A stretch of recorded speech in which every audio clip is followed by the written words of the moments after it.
اللہم صلی علی سیدنا و نبینا و مولانا محمد افضل الصلواتک بعدد معلوماتک و بارک وسلم وصلی علیہ۔ آج کا ہمارا عنوان ہے کہ منافق کون ہوتے ہیں۔ ہم نے سورہ بقرہ شروع سے سٹارٹ کی جب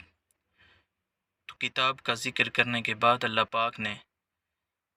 خود ہی اسی آیت کے اینڈ پہ یہ ارشاد فرمایا ہے کہ یہ کس کے لیے ہدایت ہے۔ پھر اس کے بعد مومنین کی نشانیاں، پھر جنہوں نے انکار کیا ان کے بارے میں بتا کے اب آ کے اس دوسرا رکوع شروع ہو رہا ہے اور اس میں منافقین کا ذکر کیا جا رہا ہے کہ منافق لوگ کون ہیں۔ تو اللہ پاک قرآن میں ارشاد فرماتے ہیں وَمِنَ النَّاسِ مَن يَقُولُ آمَنَّا بِاللَّهِ وَبِالْيَوْمِ الْآخِرِ، وہ لوگ جو کہتے ہیں کہ ہم ایمان لائے ہیں اللہ پر اور یوم آخرت پر، لیکن وہ ایمان نہیں لاتے، وہ مومن نہیں ہوتے۔ اور پھر آگے اللہ پاک اگلی آیت میں ارشاد فرماتے ہیں یخادعون اللہ والذین آمنوا وما یخدعون الا انفسهم وما یشعرون، یہ لوگ یہ سمجھتے ہیں، یہ جو منافق لوگ ہیں جو کہتے ہیں کہ ہم اللہ پر ایمان لائے ہیں، جو کہتے ہیں کہ ہم اللہ پر ایمان لائے ہیں اور اللہ کے رسول پر ایمان لائے ہیں، وہ دراصل ایمان نہیں لاتے، وہ اوپر سے کہہ رہے ہوتے ہیں، وہ دل سے ایمان نہیں لا رہے ہوتے، اسلام اور دین ان کے اندر جاتا ہی نہیں ہے، ان کے دل کے اندر یہ پیوست نہیں ہوتا، تو وہ بظاہر یہ ظاہر کر رہے ہوتے ہیں کہ ہم ایمان والے ہیں، اور جب مسلمانوں کے پاس آتے ہیں تو وہ کہتے ہیں کہ ہم تو ایمان لے آئے، ہم تو تمہارے ساتھ رہتے ہیں، ہم تو تمہارے بھائی ہیں، لیکن جب وہ اپنوں کے پاس، اصل میں اپنوں کے پاس جاتے ہیں نا، جو شیطان کی پوجا کرتے ہیں، جب ان کے پاس جاتے ہیں تو کہتے ہیں ہم تو انہیں ویسے مذاق کرتے ہیں، انہیں تو بیوقوف بناتے ہیں، وہ تو ہیں ہی بیوقوف جو مومن ہیں، ہم تو تمہارے ساتھ ہیں۔ تو اللہ پاک قرآن میں ارشاد فرماتے ہیں کہ یہ جو کہتے ہیں نا کہ ہم اللہ اور اس کے جو بندے ہیں، جو مومنین ہیں، ان کے ساتھ دھوکہ کر رہے ہیں، یہ خود اپنی ذات کے ساتھ دھوکہ کر رہے ہیں، اور اس کا ان کو شعور بھی نہیں ہے، انہیں پتہ ہی نہیں ہے کہ ہم کس کے ساتھ دھوکہ کر رہے ہیں۔ اصل میں یہ جو سمجھ رہے ہیں کہ ہم لوگوں کے ساتھ دھوکہ کر رہے ہیں، ہم اس وقت کے لوگ جو صحابہ تھے، جو مومن لوگ تھے، ان کے ساتھ دھوکہ کر رہے ہیں، لیکن نہیں، اصل میں وہ ان سے دھوکہ نہیں کر رہے ہوتے، وہ یہ سمجھ رہے ہیں کہ ہم ان سے دھوکہ کر رہے ہیں، لیکن اصل میں وہ اپنی ذات سے دھوکہ کر رہے ہیں، وہ اپنے آپ سے دھوکہ کر رہے ہیں۔ کیونکہ اس کا نقصان ان کو ہونا ہے، نہ اللہ کو اس کا نقصان ہے، نہ مومنین کو اس کا نقصان ہے۔ اللہ نے احکام نازل فرمائے اور اتمام حجت پوری کر دی، اللہ کے رسول صلی اللہ علیہ وآلہ وسلم نے اپنی امت تک، لوگوں تک، مومنوں تک، انسانوں تک پیغام پہنچا دیا اور ان کا حق ادا ہو گیا۔ اب آگے جو نہیں مانتا، جو مانتا بھی نہیں اور کہتا بھی ہے کہ میں مانتا ہوں، جھوٹ بھی بولتا ہے، تو وہ منافق ہے، اور منافق کے لیے کوئی رعایت نہیں ہے۔ منافق کافروں سے بھی نیچے والے درجے میں ہوگا جہنم میں، کیونکہ وہ دھوکہ دے رہا ہوتا ہے، وہ ظاہر اور ہوتا ہے اور اس کا باطن اور ہوتا ہے۔ آج بھی ہم دنیا میں دیکھتے ہیں اپنے ارد گرد، لوگ کہتے ہیں ہم مسلمان ہیں لیکن احکام نہیں مانتے، لوگ کہتے ہیں کہ ہم تو بڑے عاشق رسول ہیں لیکن رسول اللہ کی بات نہیں مان سکتے، ہمیں رسول اللہ صلی اللہ علیہ وسلم کی غلامی میں موت قبول ہے، یہ نعرہ لگاتے ہیں، لیکن رسول اللہ صلی اللہ علیہ وسلم کی غلامی میں ہمیں نمازیں قبول نہیں ہیں، ہمیں جہاد قبول نہیں ہے، ہمیں رسول اللہ صلی اللہ علیہ وآلہ وسلم کا اسوہ حسنہ قبول نہیں ہے، ہمیں ان کی طرح جینا قبول نہیں ہے، ان کی طرح کام کرنے قبول نہیں ہے، ان کی طرح جنگوں میں حصہ لینا قبول نہیں ہے، لیکن ہمیں ان کے نام پہ، ان کے غلامی میں، ان کے نام پہ کھانا کھانا ہمیں قبول ہے، ان کے نام پہ دیگیں پکانا قبول ہے، ان کے نام پہ یہ ساری چیزیں قبول ہیں، لیکن ہمیں ان کے نام پہ عمل پیرا ہونا، ان کی بات ماننا، اطیعوا اللہ و اطیعوا الرسول، اللہ اور اس کے رسول کی اطاعت بجا لاؤ۔ مسلمان ہونے کا مطلب یہ ہے کہ ہم اطاعت کریں، ہم اللہ اور اس کے رسول کا حکم مانیں، نہ کہ اپنی مرضی کریں، اپنی خواہشات پہ چلیں، اور اس کے اوپر مطلب بڑا جرم یہ ہے کہ اس کے اوپر ٹھبا بھی لگا دیں۔ کافر جو ہیں وہ اپنی مرضی کرتے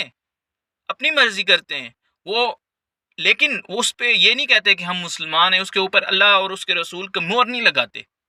وہ کہتے ہیں ہاں یہ ٹھیک ہے، یہ ہماری مرضی ہے، ہم ایسے ہی کریں گے، یہ ہمیں اچھا لگتا ہے، ہم ایسے کریں گے.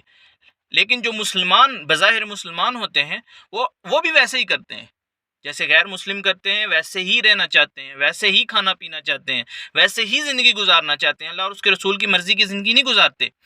زندگی ویسے ہی گزارنی ہے، لیکن اوپر سے پھر اس کو دین کے اندر بھی لانے کی کوشش کرتے ہیں، اس کو دلائل بھی اس کے اوپر دیتے ہیں اور اس کو دین کے اندر گھسا کے پھر اس کے اوپر عمل پیرا ہونے کی کوشش کرتے ہیں. وہ کہتے ہیں کہ ساری باتیں ہمارے نفس کے مطابق ہوں، لیکن اس کے اوپر دین کی مہر بھی لگ جائے، دین کا ٹھپا بھی لگ جائے، یعنی رہیں ہم وہی،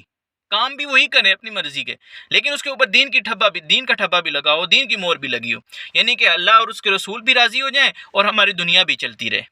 تو یہ منافقین کی نشانیاں ہیں کہ جو بظاہر دھوکہ دے رہے ہوتے ہیں. یہ دھوکہ دینے والی بات ہے نا کہ مرضی اپنی کرنی ہے، ساری باتیں اپنے دل کی ماننی ہے اور کہہ دینا ہے کہ ہم تو مسلمان ہیں، ہم تو اللہ اور اس کے رسول کے ماننے والے ہیں. تو یہی وہ بھی کرتے تھے، جو ان کو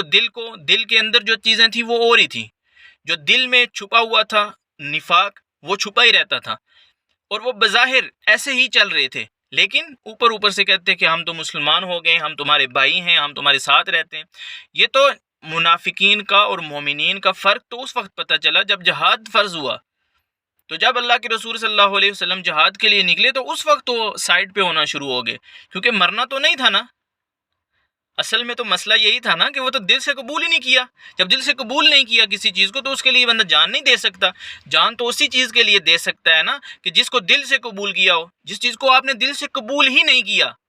تو اس کو آپ کیسے، اس کے لیے جان کیسے دے سکتے ہیں؟ اپنی جان تو بہت عزیز ہے نا سب کو، تو یہ ویسے نہیں دی جاتی. یہ اللہ اور اس کے رسول کی رضا پہ جب اب بندہ راضی ہو جائے نا اور وہ یہ سمجھ لے کہ یہ دنیا امتحان گاہ ہے، یہ دنیا ایگزامینیشن ہال ہے، اس دنیا میں میں نے صرف اور صرف اللہ نے مجھے آزمائش کے لیے بھیجا اور میں نے صرف اسی کا حکم مانا ہے. جب اللہ نے کہا تو میں نے چلے جانا ہے، جب اللہ نے کہا تو میں نے رک جانا ہے، جب اللہ نے کہا یہ کام کرنا ہے تو میں نے کرنا ہے، جب اللہ نے کہا نہیں کرنا تو میں نے نہیں کرنا. بس ایسے ہی اللہ تعالیٰ نے اپنے محبوب صلی اللہ علیہ وسلم کے بارے میں بھی کہا کہ جو میرا رسول کہہ دیتا ہے نا اس کے اوپر عمل کیا کرو، سوال و جواب نہ کیا کرو. جب حج فرض ہوا تو اللہ کے رسول صلی اللہ علیہ وسلم نے فرمایا کہ حج فرض ہو گیا ہے مسلمانوں بے صاحب استطاعت مسلمانوں کے اوپر. تو ایک صحابی کھڑے ہو گئے اور پوچھا یا رسول اللہ کیا ہر سال فرض ہوگا؟ آپ خاموش ہو گئے. اسی مرتبہ پھر وہ صحابی کھڑے ہوئے، میں یا رسول اللہ کیا ہر سال یہ جو حج ہے وہ فرض ہوگا؟ آپ صلی اللہ علیہ وسلم پھر خاموش رہے. اور بعد میں آپ صلی اللہ علیہ وسلم نے ارشاد فرمایا کہ اگر میں اس وقت یہ کہہ دیتا کہ ہاں تو پھر یہ ہر سال فرض ہو جاتا. کیوں سوال پوچھتے ہو؟ جب دین نے تمہارے لیے رعایت کر دی ہے تو اس لیے خاموش رہا کریں. تو سوال نہیں پوچھتے، اس دین میں کوئی سوال نہیں پوچھا جاتا. یعنی جو احکام اللہ ہیں اس کا یہ مطلب نہیں ہے کہ ہم اپنے جو بڑے ہیں آج کل اسلام کے ان سے سوال نہ پوچھیں، ان سے ضرور پوچھیں، برسر ممبر پوچھیں. جہاں آپ کو غلط لگ رہا ہے وہیں پوچھیں، وہیں ٹوکیں کہ یہاں ہمیں دلائل چاہیے، یہاں قرآن و حدیث پیش کریں، ہمیں آپ کی بات پہ یقین نہیں ہے. فوری پوچھیں، پوچھنا چاہیے، یہ حق ہے. برسر ممبر پکار کے پوچھا جاتا ہے، اور امیر المومنین فاروق اعظم جیسے سے بھی پوچھ لیا جاتا ہے، برسر ممبر پوچھ لیا جاتا ہے جب وہ قرآن کی آیت کے اوپر کوئی بات کر رہے ہوں. جیسے کہ حق مہر کا بڑا مشہور واقعہ ہے کہ آپ نے اس کے اوپر کیونکہ قرآن کی آیت موجود تھی کہ جو حق مہر ہے وہ مقرر نہیں ہے. جب حضرت عمر رضی اللہ تعالیٰ نے مقرر کرنے کی کوشش کی اور ارشاد فرمایا کہ میں یہ بہتر سمجھتا ہوں کہ اس کو مقرر کر دیا جائے، تو ایک عورت اٹھ کے کھڑی ہو گئی اور پوچھا کہ امیر المومنین آپ کون ہوتے ہیں، آپ ہیں کون کہ مقرر کریں؟ تو آپ خاموش ہوئے، اس پہ سوچا اور پھر آپ نے سر اٹھایا اور فرمایا کہ ہاں یہ عورت درست کہتی ہے. یہ نہیں کہا کہ اس کی گردن اڑا دو یا پیر صاحب کی گستاخی ہوں گی ہیں. کون ہوتا ہے سوال کرنے والا؟ پیر صاحب سے کون سوال کر سکتا ہے؟ وہ بڑی حکمت جانتے ہیں، ان کے پاس بڑا علم ہے، بڑی دانائی ہے، وہ بہتر ہی کہہ رہے ہوتے ہیں. بہتر صرف اور معصوم صرف اللہ کے رسول صلی اللہ علیہ وسلم کی ذات ہے. باقی ہر کسی سے خطا ہو سکتی ہے، آپ پوچھ سکتے ہیں. کسی کا ہم نے کلمہ نہیں پڑھا ہوا، کلمہ صرف رسول اللہ کا پڑھا ہوا ہے. مرکز صرف رسول اللہ کی ذات ہے، مرکز و محور صرف رسول اللہ کی ذات ہے. اور بات ہو رہی تھی منافقین کی، تو منافق کون ہوتا ہے؟ جو شارٹ اس کا جو مطلب لب لباب اگر بیان کیا جائے اور اس کی بالکل آسان لفظوں میں تعریف پیش کی جائے تو منافق وہ ہے جو اندر سے، دل سے اور زبان سے اور ہو۔ اور منافقین آج کا جو ہمارا معاشرہ ہے، اور آج کا یہ جو زمانہ گزر رہا ہے، یہ جو دور گزر رہا ہے نا، سب بھی منافق ہوئے پڑے ہیں۔ ہر شخص منافق ہے، اللہ سے بھی منافقت، انسانوں سے بھی منافقت۔ دل میں کچھ اور ہوتا ہے، منہ پہ کچھ اور۔ جب سامنے بیٹھے ہوتے ہیں تو ایسے لگتا ہے کہ اس سے زیادہ تو کوئی محبت کرنے والا ہی نہیں ہے، اس سے زیادہ تو کوئی چاہت کرنے والا ہی نہیں ہے، اور جیسے ہی ہٹتے ہیں، سائڈ پہ ہوتے ہیں، تو اسی وقت وہیں بیٹھے اسی محفل سے جو شخص اٹھ کے گیا ہے اسی کے بارے میں باتیں۔ تو منافقت تو بری پڑی ہے آج کے دور میں۔ تو اللہ اور اس کے رسول سے بھی منافقت، انسانوں سے بھی منافقت، مومنین سے بھی منافقت، اور یہ سمجھ رہے ہوتے ہیں کہ ہم تو بڑے دڑلے والے ہیں، ہم تو دیکھیں نا، انہیں کو سمجھ ہی نہیں لگتی، ہم کیا کیا کہتے رہتے ہیں، ان کو کیا پتا، یہ کون سا سنتے ہیں۔ تاکہ وہ دھوکہ خود اپنے آپ سے کر رہے ہوتے ہیں۔ اگر اس شخص جو اٹھ کے چلا جاتا ہے اس کے بارے میں بات کرتے ہیں، اگر تو وہ بات اس کے اندر برائی ہے، موجود ہے اس کے اندر برائی، اور وہ بیان کر رہے ہیں، تو یہ غیبت کر رہے ہیں، اور یہ اتنا بڑا گناہ ہے کہ اس سے بہتر ہے کہ مردہ بھائی کا گوشت کھا لیا جائے۔ یہ قرآن کی آیت موجود ہے، وَلَا يَغْتَب بَعْضُكُمْ بَعْضًا، ایک دوسرے کی غیبت نہ کیا کرو۔ اور دوسرے جو، اگر اس کے اندر برائی موجود ہی نہیں ہے، یعنی اسے پتہ ہی نہیں ہے اس کے اندر وہ برائی پائی نہیں جاتی، تو اگر پھر آپ نے بات کی ہے تو آپ نے بہتان لگایا ہے، آپ نے اس کی عزت نفس پہ حملہ کیا ہے، آپ نے اس کی عزت نفس مجروح کی ہے۔ تو یہ اس سے بھی بڑا گناہ ہے، غیبت سے بھی، کہ کسی پہ آپ نے بہتان ہی لگا دیا ہے، اس کے اندر وہ بات تھی ہی نہیں، اور بعد میں پتہ چلا کہ وہ تو اس کو تو اس کا پتہ ہی نہیں تھا، وہ تو گناہ اس نے پوری زندگی شاید کیا ہی نہ ہو، اور بات اس میں موجود ہی نہ ہو۔ تو پوری جتنی بھی اسلامی لا ہے نا، اس میں کوئی بھی کام کسی سے ہو جائے، کوئی جرم ہو جائے، تو 2 گواہ پیش کیے جاتے ہیں، اور بہتان ایسا گناہ ہے کہ 4 گواہ پیش کیے جاتے ہیں، اور چاروں نے وہ گناہ آنکھوں سے کرتے دیکھا ہو۔ اگر کوئی ایک بھی بیچ میں سے جھوٹا ہو جائے تو وہ تینوں کی جو باقی 3 بچ جاتے ہیں، اور چوتھا بھی ملا کے چاروں کی گواہی کینسل ہو جاتی ہے، کسی جگہ وہ گواہی نہیں دے سکتے پوری زندگی کے لیے، ان کے اوپر حد جاری ہو جاتی ہے کہ تم نے ایک مسلمان کی عزت نفس کو مجروح کر دیا ہے۔ آج تو ہم پتہ ہی نہیں ہوتا،